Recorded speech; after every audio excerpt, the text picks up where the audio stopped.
Effectivement, j'ai assuré la défense de Régis Naï dans le procès qu'il opposait à Didier Arafat. Et le tribunal statuant a rendu la décision de condamnation de Didier Arafat à 12 mois de prison ferme. Le tribunal l'a condamné à 100 000 francs d'amende, à 20 millions de dommages-intérêts. Le tribunal a sorti sa décision de l'exécution provisoire en ce qui concerne 10 millions de francs sur les intérêts civils.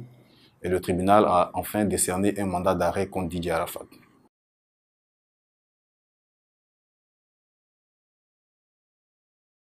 Didier Arafat a été condamné pour coups et blessures volontaires sur la personne de Naï Régis et également pour acte de cybercriminalité, pour avoir diffusé des données qui choquent les mœurs et qui portent atteinte à la dignité humaine.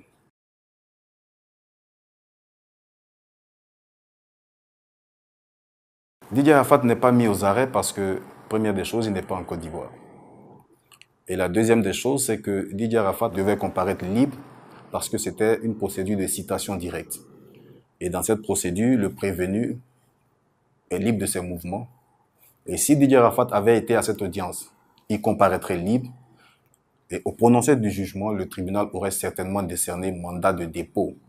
Mais comme Didier Arafat n'est pas là, il n'a pas comparu, alors le tribunal a décerné un mandat d'arrêt au fin de le rechercher et de le conduire à la maison d'arrêt et de correction d'Abidjan s'il est retrouvé.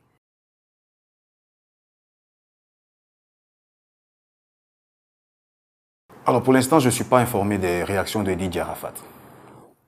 Je ne suis pas informé des réactions de façon concrète et de façon directe.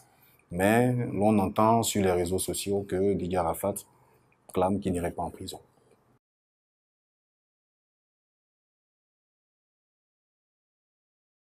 Eh bien, Didier Arafat a le droit d'interjeter appel de cette décision parce que c'est une décision rendue par un tribunal, une juridiction de premier degré qui est à charge d'appel. Il a la possibilité, par lui-même ou via ses conseils, de faire appel de cette décision.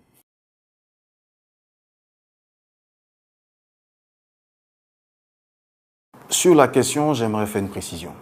Le règlement à l'amiable concerne uniquement les intérêts civils, c'est-à-dire la condamnation au dommage-intérêt de 20 millions.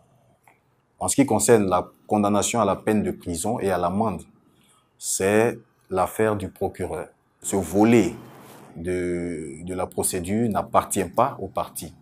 Les parties ne peuvent transiger que sur les intérêts civils et non sur l'action publique.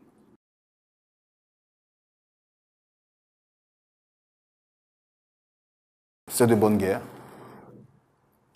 Il a le droit de refuser la peine qui lui est infligée, mais la loi, c'est la loi. Didier Arafat a à ses trousses un mandat d'arrêt qu'il va falloir exécuter parce que la procédure qu'il va lancer en cause d'appel n'aura pas pour effet de suspendre le mandat qui a été lancé.